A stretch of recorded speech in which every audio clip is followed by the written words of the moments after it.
All right, here we are. What's up, Nick? What's up, man? Good to see you. Glad you're back in town. Oh, yep. It's good to be back. Yeah, you've been on the road a little while.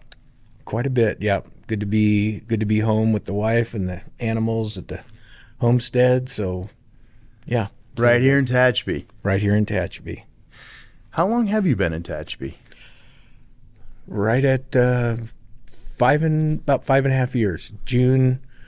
Yeah. June was 5 years. Okay. Yeah. Like it? Love it. Love it. It's the last place in California that I want to live. Oh, I don't want to leave. Yeah, No. I love it here. It's perfect. I spent about 30 years in Bakersfield, raised my family in Bakersfield. It was very good to me. But I also feel like I waited about 25 years too long to move to Tehachapi. Oh, sure. But yeah, love it. Love it here. Yeah. All right. You've got me intrigued. So, I mean, you and I we just met a couple months, September. Yeah, RE Plus. RE Plus, Yeah. Anaheim, and have been able to have a couple of conversations and messages, and I've enjoyed a ton getting to know you and hearing stories about solar at 2012. 2012. Right. Yeah, started in 2012 at Topaz Solar Farms for First Solar O&M. Okay. I'm trying to think about what I was doing in 2012. If I even knew that utility grade solar was going on. I think 2012. I can't recall what I knew about solar then. I think it was like prototype and testing, and could we make power on a utility level and profitable, affordable and profitable. Yeah. When did it start? Well, I mean, in 2012, Topaz was at 550 megawatts. I think for a short period of time, it was the largest in the world.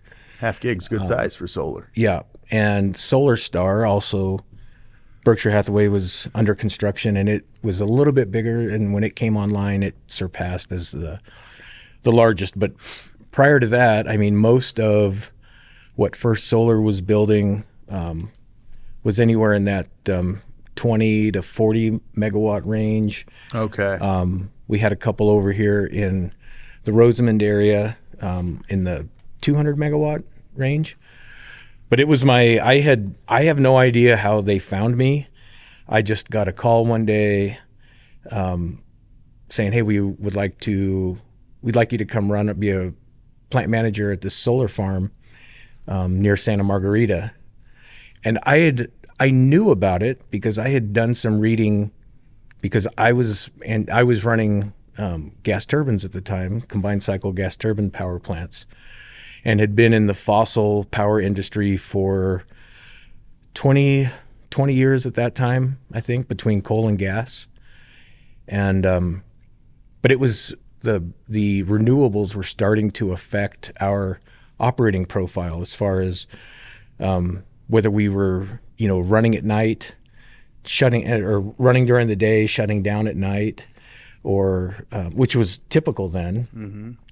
And I kind of was looking down the road at solar, and the governor had just signed all of his bills or edicts, whatever, about hey, you got to have, telling the utilities you got to have this much by this date. Right. And so I was like, man, that's gonna affect us. Sure. And how we schedule our units, how we do our maintenance on our units. So I was looking into it, and as a matter of fact, was in the middle of a dispute on our transmission line where we tied into the Midway substation. Topaz was going to come in there too. They needed to do some line work to do this tie-in, and so they were going to turn us off. Oh. For weeks or a month. And I was like, no, you're not turning 1,000 megawatts off to do this. We're going to have to figure it out. So I was kind of fighting. I didn't know who I was fighting with. Yeah. And then I get called by them to, for this job. BHE, but you were kind of fighting with the utility, though. I was fighting with the utility. I was fighting with everybody, everybody who was trying to turn us off.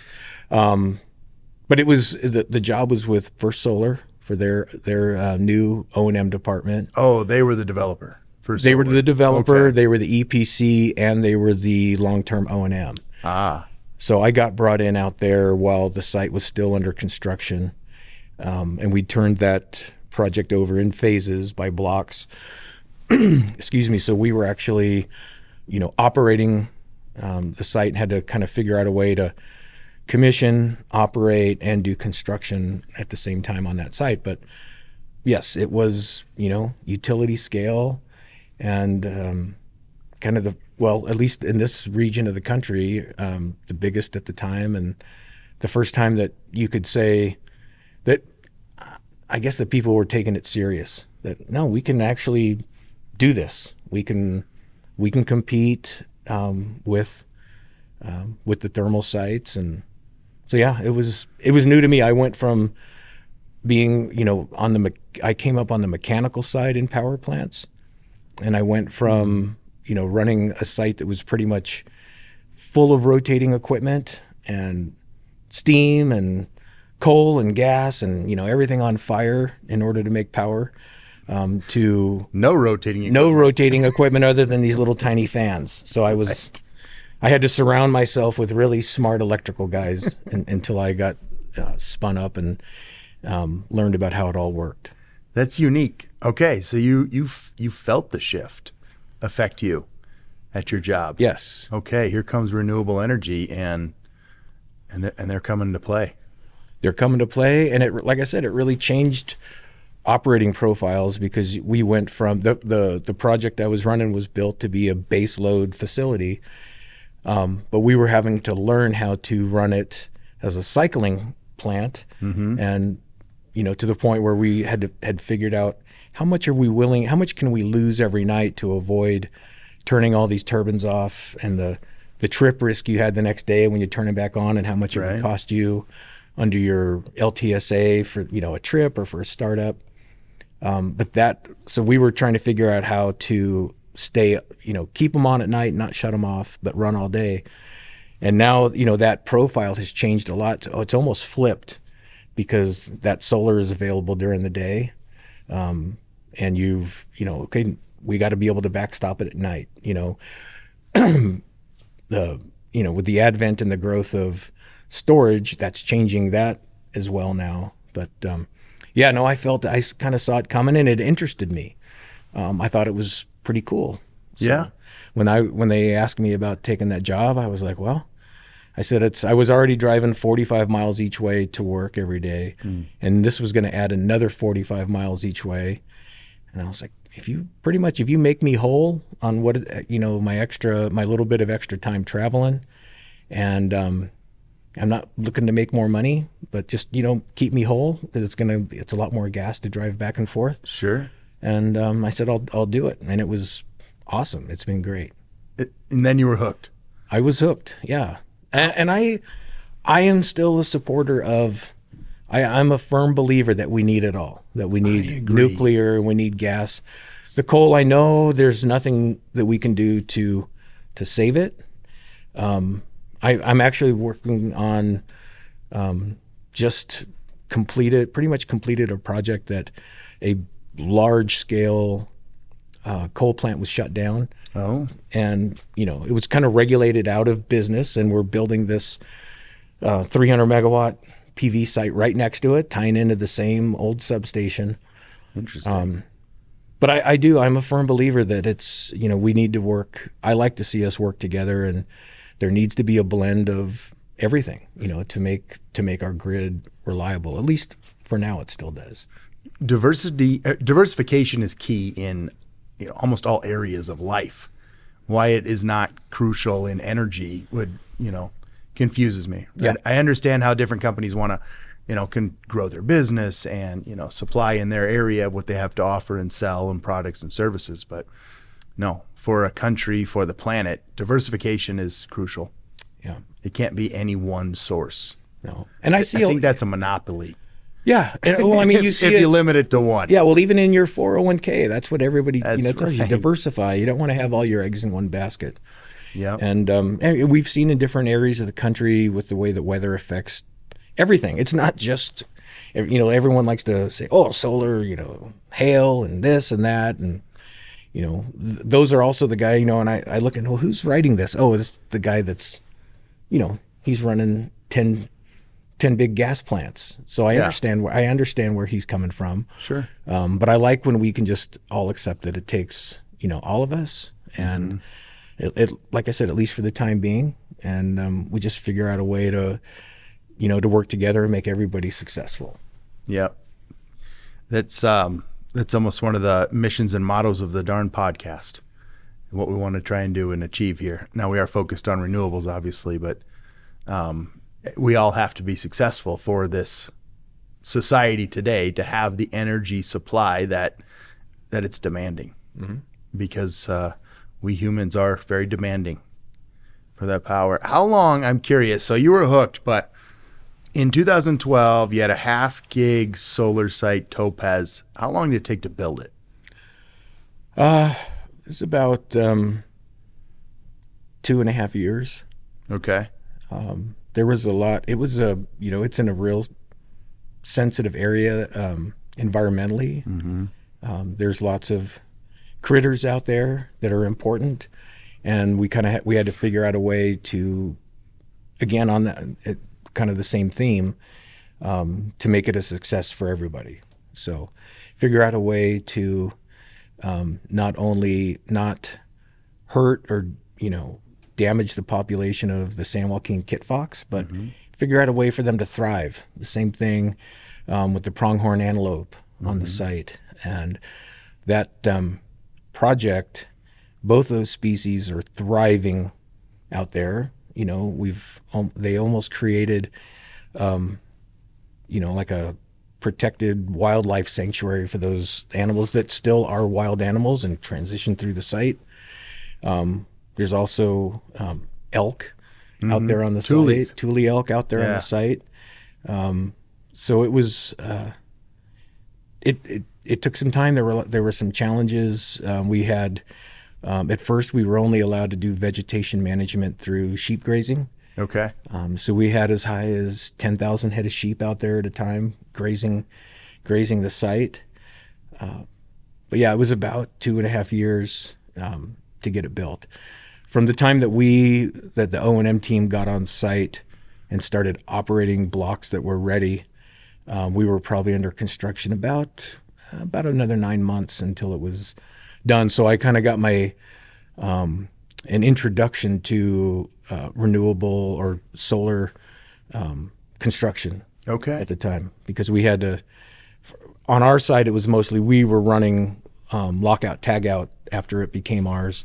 So we had to figure out a way to continue to let the commissioning teams work, construction teams work, but still maintain, control of the site and overall safety of the site.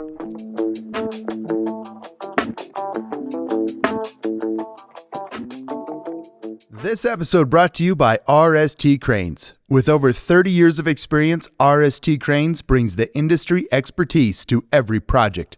From wind turbines to solar inverters, mining operations to industrial construction, RST Cranes is your heavy lift specialist, located in Tehachapi, California, and serving the surrounding areas. Contact RST Cranes for your next project at www.rstcranes.com. 2.5 years. Would it still take 2.5 years for a 0.5 gig site to be built today? No. How quickly would it go up?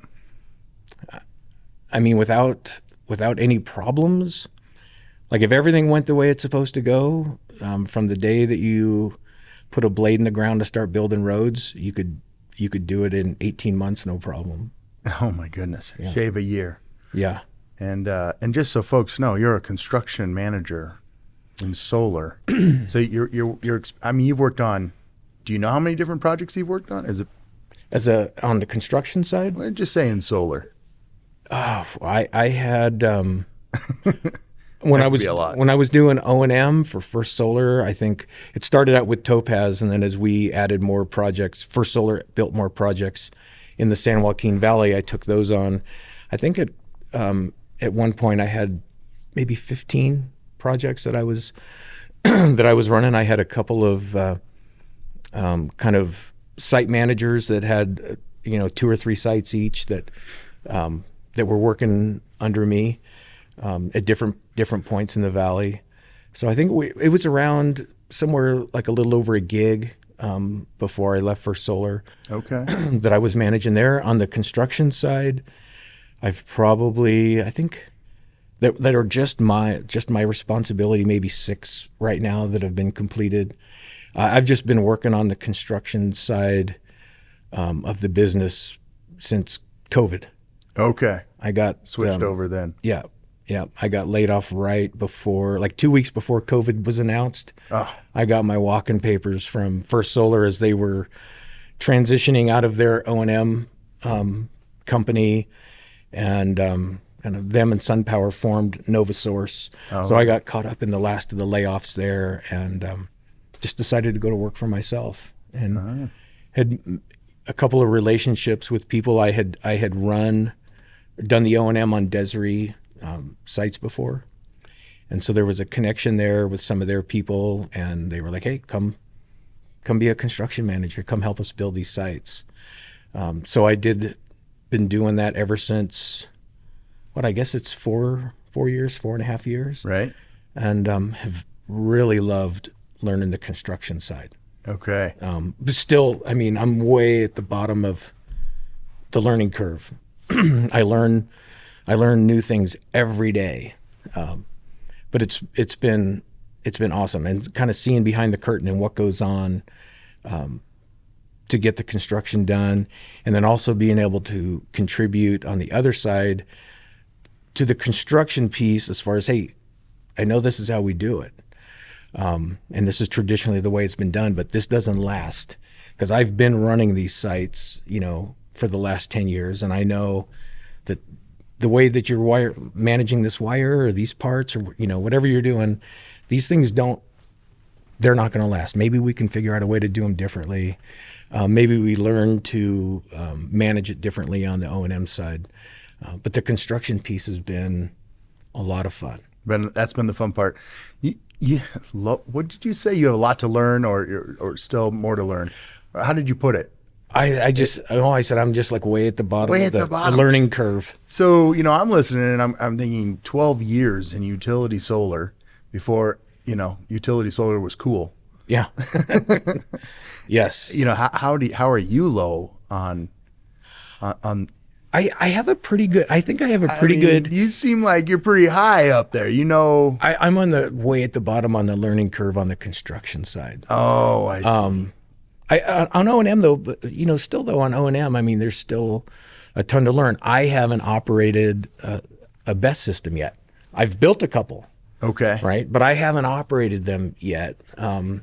So, I mean, there's still, if I went back into purely O&M, that would probably be the first thing. I mean, I'm doing a lot of research on my own, trying to better understand how they're used. And because a lot of how they're used is more as a financial tool, Yep. than necessarily just, hey, we need power at night.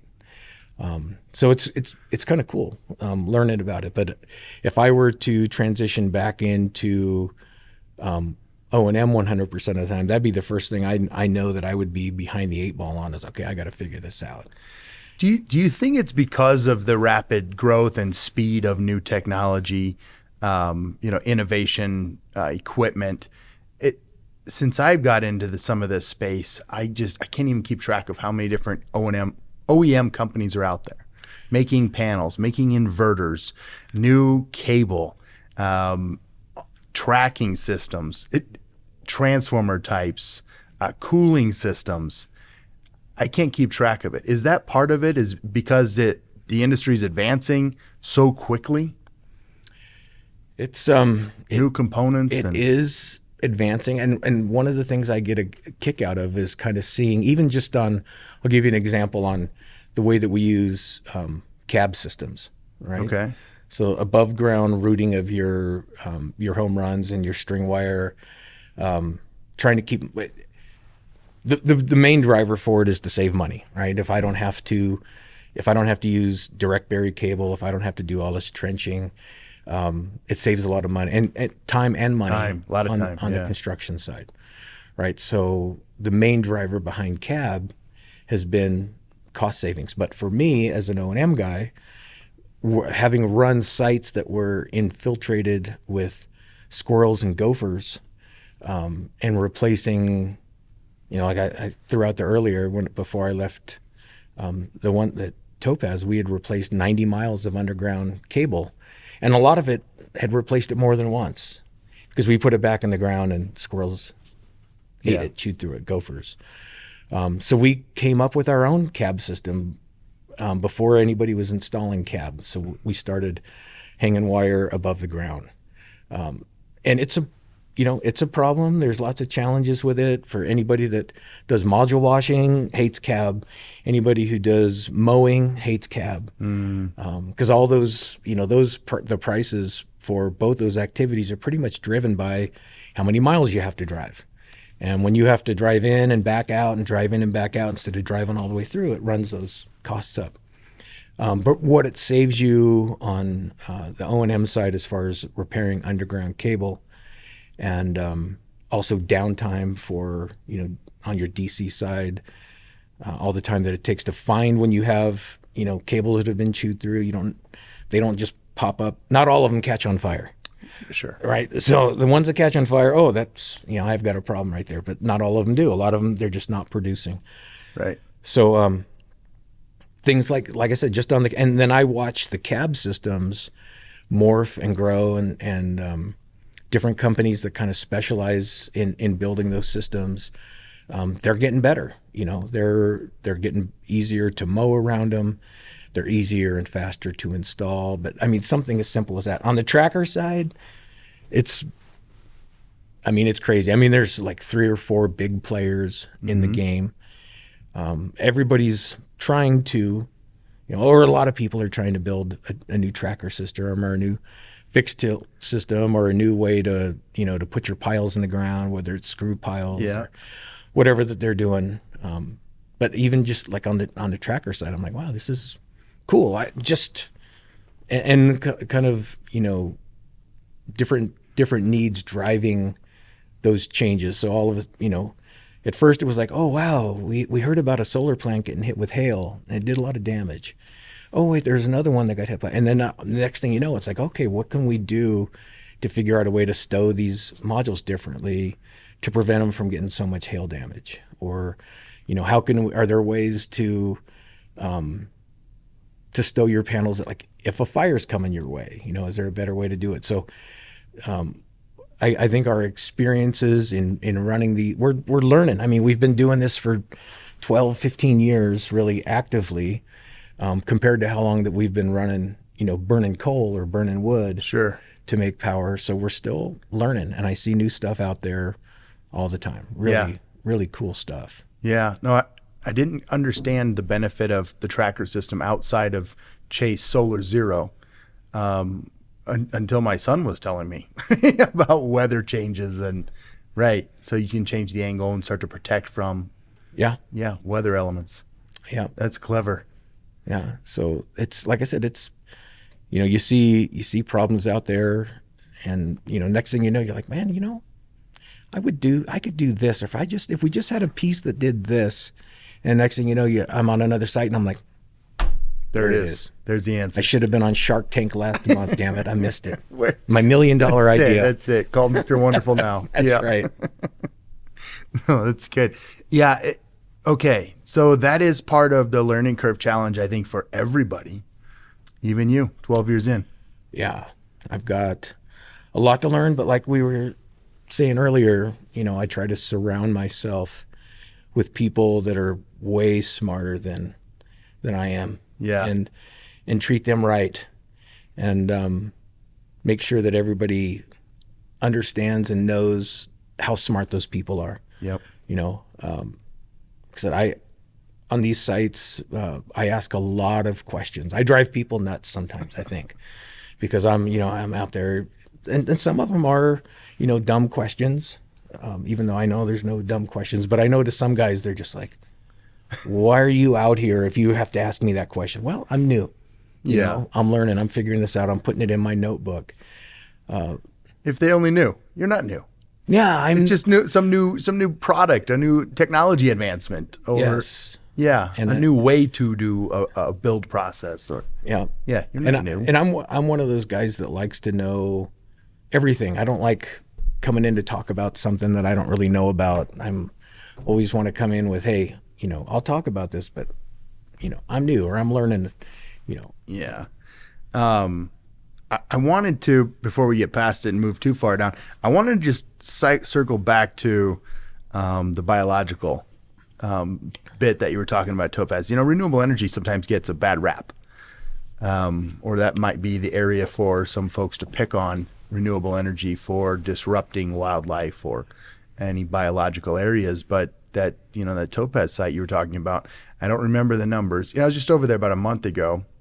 I drove in. There were two kip foxes running, off the side of the road on my way in. I saw one on a turn on the way out. Mm-hmm. They're everywhere. Yeah. And these were just, you know, like mid-morning, mid-afternoon when I was driving. I learned there are burrowing owls. You mentioned the elk, but there are some very unique and special wildlife out Fairy there. shrimp. Fairy shrimp. Fairy shrimp. That thing is wild. They're basically like dehydrated shrimp. Man. Dehydrated shrimp. Yeah. It's like, yeah, they just stay in the dirt for 20 years and it gets wet the right You conditions. get the right amount of water Yeah. for the right amount of time, and all of a sudden there's shrimp. I've got floating. fairy shrimp It's again. wild. Yeah. Look that one up, buddy. Yeah, what was that toy when we were kids? The sea monkeys or whatever? Where you Yeah, drop those some things? dehydrated thing, and it wiggles around. Yeah. Yeah, this is much cooler than that. But Yeah. and then I don't remember the number of acres, but I do recall that, and I don't know who, you know, invested in which company, but there's a certain amount of acres that are owned and set aside just as a wildlife refuge in the area. I don't know the size, but I know that there was an area. There's full-time biologists or two that are right, or maybe, or depending on what's going on, maybe more. Yeah. But it's the whole community, so to speak, coming together to make sure that these things work, that nobody's damaging the ecosystem.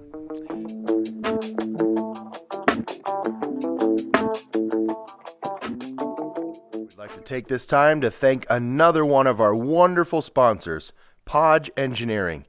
Podge Engineering, making wind and solar all we know it can be. Are your renewable energy assets underperforming or not performing at all? Did you expect many years of longevity and they're failing on you now? Podge LLC offers many customized, engineered products and solutions to get these assets back on track. Podge Engineering also performs root cause analysis, engineering services, procurement, and construction. Visit podge.org. That's PADGE.org. Remember Podge, making wind and solar all we know it can be.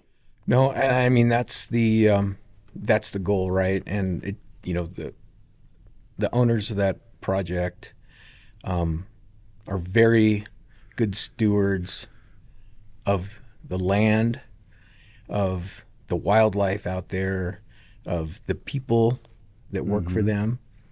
You know, Berkshire Hathaway's giant company, and like I said, they had these two giant blowtorch solar facilities before anybody else did, really. Yeah. At least in the United States. And they've been, my experience on that site with them is they've extremely dedicated to following the rules and not necessarily just doing the right thing because it's in their permit, but doing the right thing because it's the right thing to do. So those, they really, the owners, the operators, everybody out there really works as a team to make sure that we're working in harmony with the landscape out there. That site was 7 square miles. Okay. And you figure back at that time, I think the mitigation rate for that land out there was maybe 6 to 1. That you had to buy as a That- protected Yes. area. And turn that over. 6 to 1. So 1 square mile operating, 6 protected. Yeah. Wow. I think it was 6 back then. Okay. Don't, if I'm wrong on that, I Mr. kind of love that. Well, whatever it is, it's still you're keeping a huge chunk of that. Is it called the Carrizo Plains? Carrizo Plain. It's a Carrizo Plain. You're keeping a huge chunk of the Carrizo Plains, still very active with wildlife. Yes. And like I said, Beautiful area. Yeah, and the kit fox out there, the San Joaquin kit fox, the monitoring that was being done by CDFW at the time, they hadn't had a successful I can't remember what they call it when the kit fox have babies. They hadn't monitored that in years. And I remember the first time where because they have little cameras down there and monitoring the animals and taking pictures. And I remember when we had our first successful pups, it was a big deal. I bet. And like I said, they've thrived out there. They did when the kit fox friendly fence was first built to try to keep coyotes out of the arrays so that the kit foxes would have somewhere to go to get away from them. They found out right away that it was too large of a gap. The coyotes could get through too easy. Okay. So they went through and retrofitted and changed that fence height, which was a lot of work, a lot of miles of fence. And that's purely to protect kit fox from coyotes. Yeah, pretty much keep the coyotes out of the arrays. And they'll figure a good, smart coyote will get his way in anywhere. Well, they're wily. But it slows them down. Yes, they are wily. wily. But it slows them down enough that the kit fox have a chance. So it was, like I said, it was really good. And it was one of the times when, in my career, when permits weren't just about just the black and white, dotting the I, crossing the T. There was a good reason for doing it. It was pretty cool. Huge kudos to developers, owners today of that area that they continue to invest in that space and keep that ecosystem. Seems better than balanced. That thing is thriving. Yeah. That Carrizo Plains chunk is just thriving. Yeah. So huge kudos to that group for that care and spending the money to take care of it. It's a special place. Even rattlesnakes, required snake chaps. Go walk around, and if you see a rattlesnake, well, We have to relocate it. stop that. That's it. Yeah, That's it. We'll relocate it. They're not killed. No. They're just relocated. Yeah. Got to care for them too. Yeah, you got all that out there, and this is just talking about this the other day. When you talk about technology changes, that site has right under, I think it's 8.7 million modules on it. Yeah. This First Solar Series 3 and 4 modules, and I remember. I remember when we got our first while we still had construction going on, when we got our first 90-watt modules sent to us, and we were like, "Oh my God, 90 watts. 90 watts! This is it. This is the pinnacle of solar module production." And now I'm on sites under construction with. I don't think I have a module being installed on any of my projects now less than 300 watts, 350 Sure. watts, upwards of 500, what there was at RE Plus, what we saw 700 or 750 watt module there this year. I guess I didn't see that one. I saw 550s up to 650s, but it wouldn't surprise me. Yeah. So, but when I think back on it and I'm like, wow, we were 90 watts. Oh my God, it's incredible.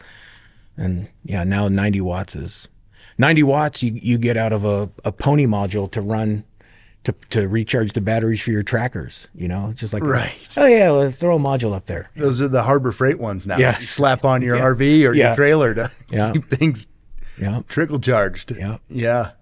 Yeah. Amazing advancements.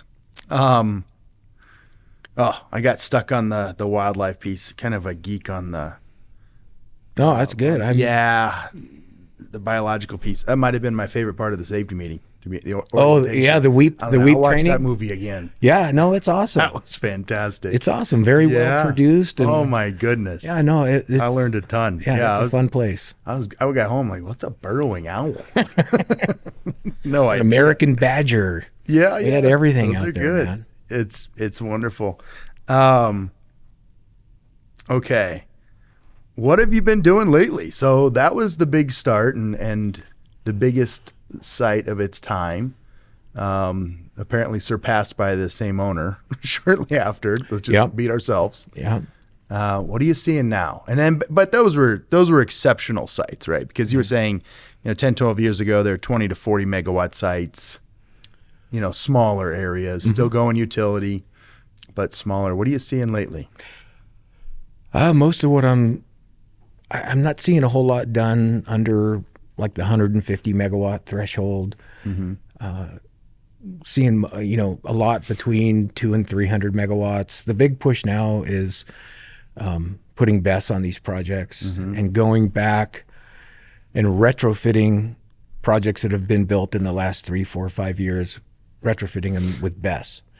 And figuring out a way to do that, getting an interconnection set up, a piece of land to do it.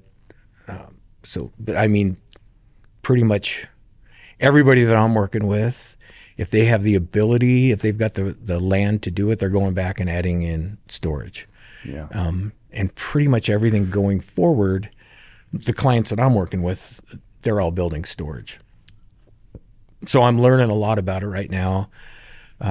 As far as the different technologies within storage, it's changing really fast. A couple of the big, you have one big player that they have, one box that's got the batteries and the inverter built right into it, right? Everybody else is pretty much, all right, we've got a box of batteries and then we've got an inverter. Which It's sort of modularized. yeah, pretty standard Yeah. as far as like what you could have the same SunGrow inverter, doing PV as doing BESS. But that's kind of the latest trend is on the BESS side. Not a whole lot of changes as far as what we're doing on the PV side, other than form factor on the modules. Getting higher wattage modules. Form factor. Okay. Yeah. How many watts you have in a spot this big, right? Or how many watts you get out of 3 guys installing one module, where before it was 90 watts and now you've got 400 watts or 350 watts. So Form factor, is this fit form? So it must fit the same, must function the same, but the form ratio changes. So it's watts per area. it can be applied different ways, but in this case, form factor is the big challenge was when First Solar was still building the Series 4, was that everybody else was building these giant modules, right? And they're installing one module and doing, one set of terminations on that module for 200 watts, say. Mm-hmm. And then on a First Solar module, you're having to do that 4 times to equal that same number of wattage, sure. right? So form factor in the sense of, I'm doing this one time, I'm getting the benefit of 300 watts this time, where before we used to do the same thing and it was 90. And the same thing as far as like how much it costs to build the racking, the tracking system or whatever for that. You cram more wattage into that small space and you have a better form factor. You make I'm with you. more money. Yeah. Starts to sound like a capacity factor calculation in my head somehow. Mm-hmm. Right? Yeah. Yeah. Well, like I said, if you can, it all, the more that you can, the more efficient that we're making them, the smaller we're making everything. It starts out from the land, right? How much property you have to buy to do it, how much mitigation property you have to buy to be able to get permits to do it on that land. The smaller the piece, the less impact. Not only is it less costly for whoever's building it, the investors to build it, but it's also less of that land that you're using from wherever you're using it. Right. Whether it's More power per square foot. Yeah. Kind of. Okay, so you're seeing some of the older sites get retrofitted with BESS, and newer sites going up with BESS from day one. I'm curious, do older sites get retrofitted, or just during regular maintenance, repair, replacement, increase the wattage of the panel? I mean, you can't go buy an old 90-watt panel probably.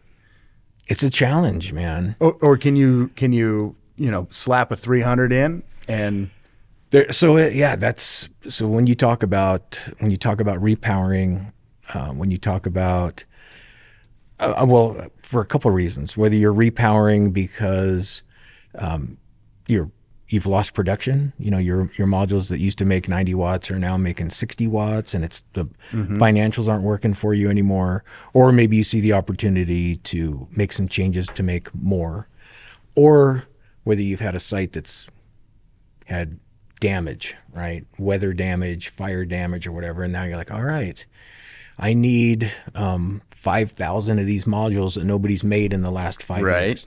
So what are we going to do? So there are different companies out there that have kind of made that their niche to do repowers. And whether it's figuring out a way to install Series 6, First Solar Series 6 modules on racking that formerly had Series 4 modules on them, or whether you're, well, it really depends. Some of it comes down to trackers. I mean, there's trackers out there that are, they just don't work, right? They take way too much maintenance to keep them working. They're not efficient enough to even worry about. I've been on sites that the trackers are in such bad shape that they just stow them. Right? They put them flat, and they don't even work on them anymore. They just say, hey, I'm going to make 70% of what I would make if they were tracking, and I'm not going to spend all that money on this, system that is not worth spending it on. Or that company's out of business now; they're not supporting their tracker anymore. We've talked about that. Different OEMs going out of business. Yeah, get it in the space, didn't quite work, leave the space. That rotating equipment. That was the problem. That was that was the problem. That was the problem. It seems like that part is older technology, though. It's curious why. On which piece?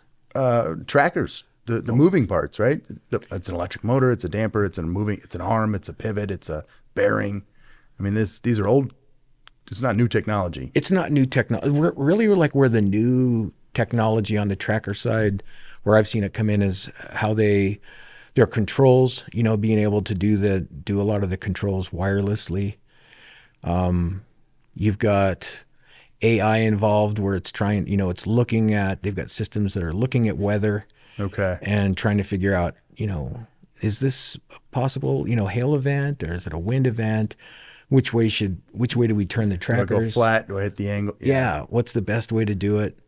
Okay. It's the software piece. It's software. I mean, there's people coming up with new tracker systems every day, but they're not doing things a whole lot different. You may have, one company that's, a driveline system that works pretty good, and if you don't care about having those drive lines running up and down your arrays as far as how it affects your module washing or mowing or whatever else, additional maintenance or different maintenance when you have a drive line, you've got, what are some of the other differences out there? Well, like I said, like the comms being remote and not having to have everything wired and buried. Right. Recently, the biggest effort that people have been making is building trackers to minimize the amount of grading that you have to do.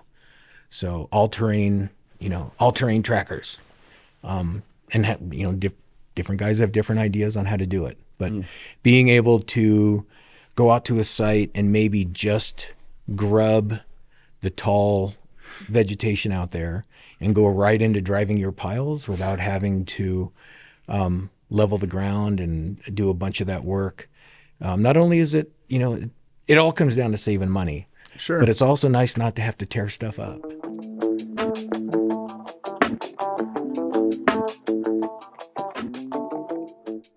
Let's thank our friends over at Renew Safety, your proactive partner in safety solutions. With comprehensive safety consulting, ensuring compliance with all safety regulations and standards. Expert staffing solutions, providing trained safety professionals tailored to your project's needs. Commitment to sustainability, promoting a safe and sustainable working environment. Contact Renew Safety at info@renewsafety.com and speak to one of their industry experts about their proven track record for safety management on numerous projects. Or perhaps you're looking for construction safety staffing, contractor monitoring, incident investigation, or program development and training. Check out Renew Safety at renewsafety.com. All right, just to maybe move us past trackers and technology for a moment, Nick, it's clear that you have a passion for solar, and you were telling me I'd like to learn a little bit more about what Brighton Haiti is. As if I understand right, nonprofit organization powering areas of Haiti via solar. Yes. Yeah. Tell me more about that. Yeah, I'm on the board of directors for Brighton Haiti.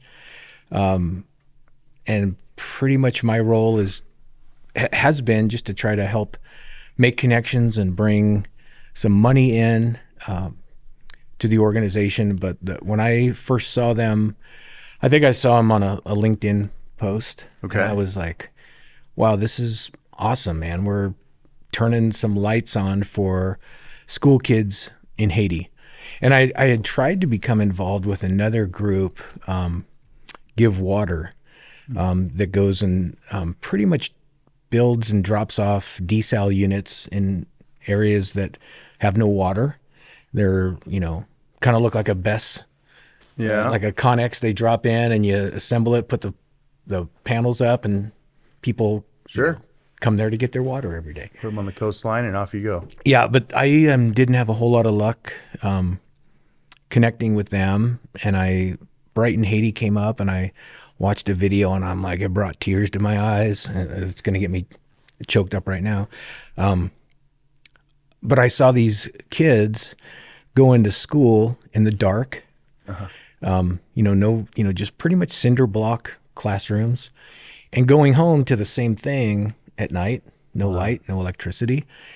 And Brighton Haiti is, their three pillars are solar for schools, solar apprentices, and solar for all. So they've got a couple different programs. The main goal, though, is to electrify schools and hospitals in Haiti, starting with the schools. So Brighton Haiti will go in complete with all funds that have been donated or equipment that's been donated. Some of it's used, some of it's solar panels that have been recycled, but still have plenty of use left on them, and build these like 6 kW rooftop solar builds on these schools at no cost to the school.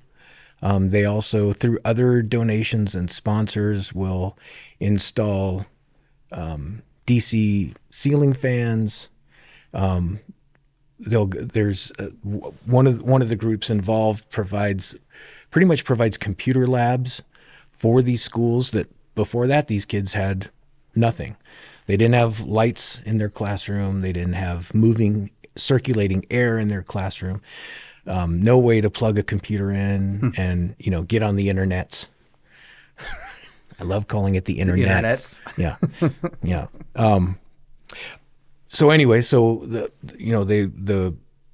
one pillar, the solar for schools, that's the part that intrigued me the most. And then I found out that their solar apprentice program, they were actually teaching people over there, men and women, to be solar, like we call them solar apprentices, but basically turning them into solar techs. Technicians. Technicians. Yeah. That these people eventually, if they want to, they're starting their own solar companies in Haiti and going out and doing these builds and building these projects. So they get the training to go out and build it, and then they it turns into a job for them. I mean, the average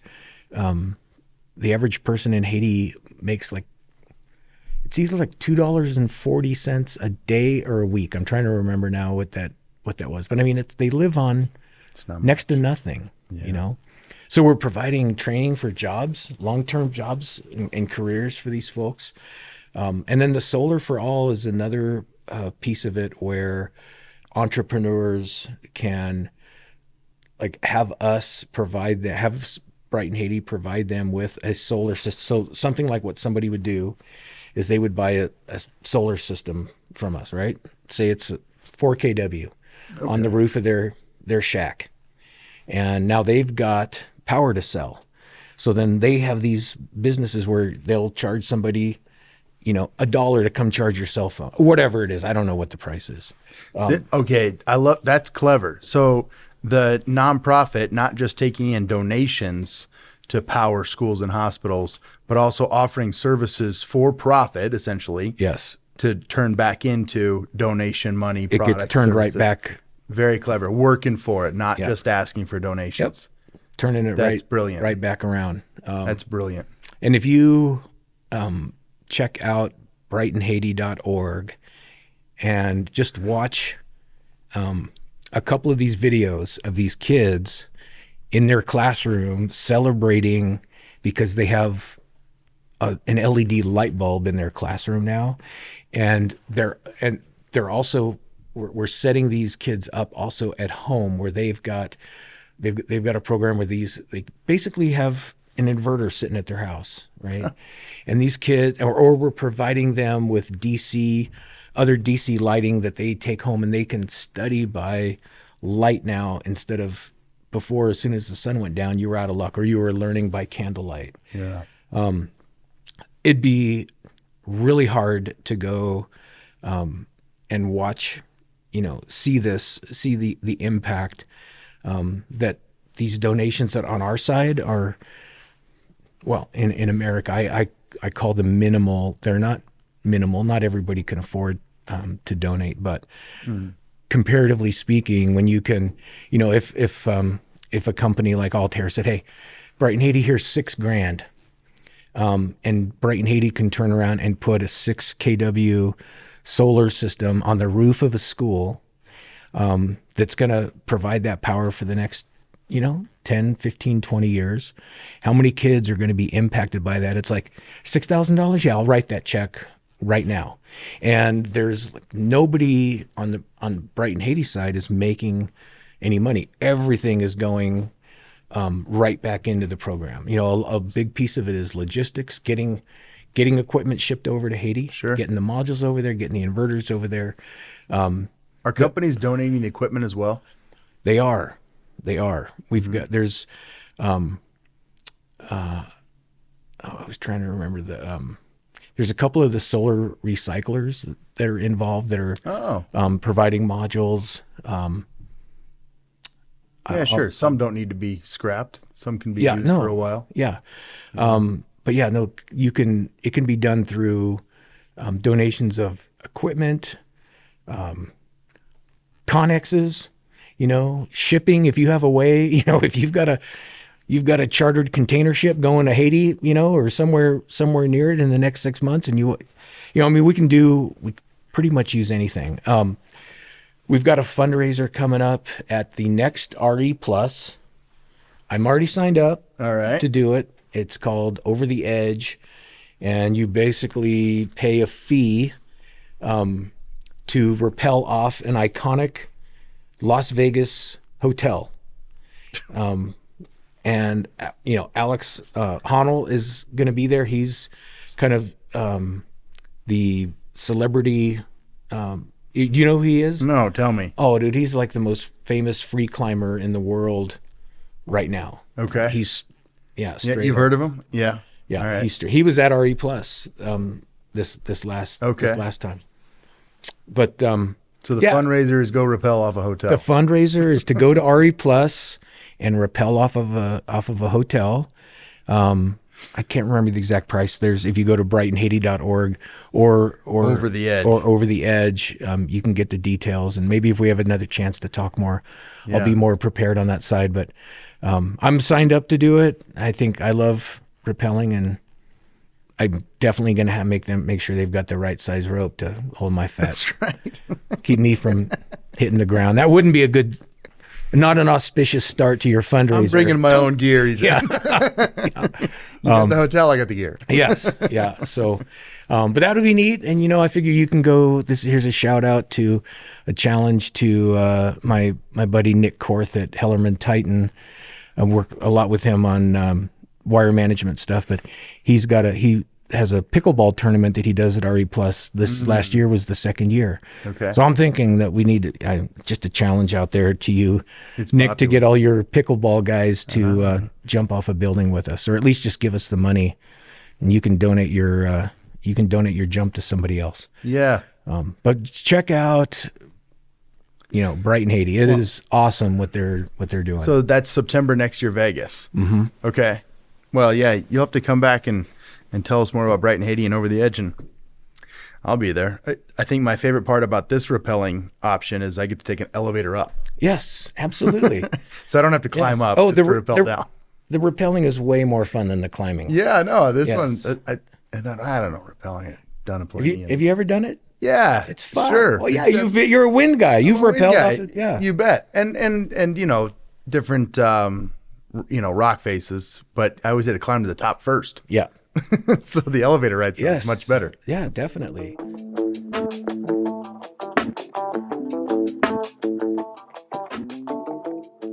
We'd like to thank our sponsor, Altair Energy Services, and their highly trained, expert technical staff, leveraging decades of renewable power management experience into customized solutions for everyone to meet their energy goals and contribute to a better future for all.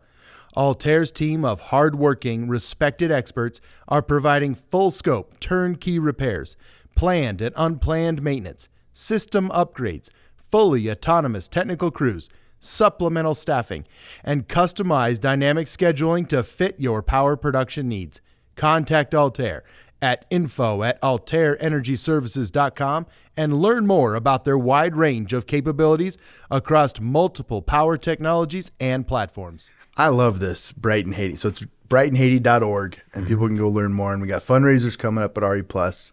Yeah. You'll have to come back and tell us more about Brighton Haiti and the fundraisers and how folks can donate. I think that's special. We're in renewable energy. And you're right, a lot of things companies can do, not just cash, but more support, even awareness helps. Yeah. And we need advisors. We need technical advisors. There's always a need for engineering and technical support. Pretty much, if you want to be involved, if you're a good human, it touches your heart to help people, then you should reach out to myself or Kevin Keene at Brighton Haiti, or just to the website. They've got a Facebook page. There's a LinkedIn page. If you want to help, don't let not having cash in your pocket keep you from helping. There's ways that everybody can help and be a part. Sure. Time is a big one. If you're a technician, I imagine technicians and engineers are probably in demand. Oh, heck yeah. They're very unique builds, it sounds like. Yes. And some of the group actually went over to Haiti last year on a field trip. My wife didn't let me go. Oh. She thought I was too handsome. I'd get kidnapped over there or something. But I can see your point. no, I wasn't able to. I wasn't able to go. But just all you need to do is just watch the video, see those kids and the changes that it makes in their life, and it'll make you want to help. It'll make you want to help. Nick, you have one heck of a passion for solar energy. I mean, 12 years started before solar was cool. Yeah. And now several projects underneath your belt. You're continuing to go and take care of new projects and donating your time and resources to a nonprofit to help people in need in Haiti. What a story, buddy. It's been awesome, man. It's been 35 years, and I've going from a 2-cycle engine mechanic to knocking on buzzing the buzzer at a coal-fired power plant and finding fooling them into giving me a job. And from there, it's just been power the whole time. And yeah, the last 12, 13 years on the renewable side, it's been a great way to finish it up. I'm thinking I got five more years or so until I'm just a high school football coach and fly fisherman. Yeah. That's the end game. That's my goal for retirement. But yeah, I'm looking forward to the next 5 years. Fantastic. Okay, last question. What advice would you give someone considering joining solar renewable power in terms of a career, a job, people that might look at it and go, maybe I should work there? I would say do it. I would say if you have to take whatever the crappiest job is that you have to take, work hard. I experience it all the time where I'll run into these guys. They're out on a solar build, and they're like the lowest laborer that there is, but they're excited about it. Yeah. And I'll end up talking to them, and I'm like, stay with it, man. And I said, you just have to show up and do your job. You don't have to know everything yet. I said, but if you do, these companies, they'll take people with them to the next project. Yep. And then I'll see them. I see it happen. I see them on the next project, and they're doing something else. There's a guy on one of my projects right now that 3 or 4 years ago, he was just driving a forklift on a project, and now he's doing QA QC, and understands. He's not just doing QA QC on racking and tracker systems, but he understands it, and he can stand there and talk with me about it. So I say do it. I say get into it, work hard. Be selective about who you work for as much as you can. Sure. There's companies out there that don't really care about their employees and don't care about safety. That's my number one. I want my kids in the business now. One of my 3 boys, and that was my number one concern was, who are you working for? He's working for guys that worked for me before, so I know he's getting good training, and I know they're taking care of him. Nice. That helps me, and while he was learning at the very beginning, that helped me sleep at night, knowing that he was being looked after. But there's, it's not always like that. So I say, do it, work hard, and we're building this stuff all over the world. Yep. We're building it all over the world right now, and you really can't go wrong. It's been a great career for me, for a high school educated idiot. Okay. Yeah. Hey, same. Same. All right. Thank you for sharing that. It is quite the theme, the folks that we talk to. You said it nicely, but everybody we talk to is just get started, start somewhere. I like what you said about being selective about the company, thinking about safety. It's hard for new folks to have any idea how to evaluate or go about answering that question for themselves. And what I'm telling folks is then reach out to somebody that Call me. I'll tell you. Nick. When I'm not on the podcast and I can't be sued, I'll tell you who's safe and who's not. I had no problem telling you. There you go. Well, and you can find him on like LinkedIn and stuff, right? It's a good professional network, and you see the folks here on the podcast and their names, and you can find Nick on LinkedIn, and we want all those companies to continue to improve, but some just have a little bit further of a stretch, and some are way ahead of the curve. There are a large number of great companies, safety focused out there. Mm-hmm. I want to wrap it up with that. On if you're considering it, Nick Park says, do it, work hard, and you can't go wrong. Yeah. Awesome. Well, yeah. Thanks, Nick. No, thank you for the opportunity, man. I've really enjoyed this, and it's cool being in this town where there's all the renewable going on, whether it's on the wind or the solar side. And I didn't even know you guys were here. It's so pleasant to have run into you at RE Plus and start building this relationship, and we'll see where it goes. Maybe one of these days I'll have to guest host for you when you're on vacation. Okay. All right. I look forward to the vacation then. All right. Thanks, Nick. All right, man. Thanks.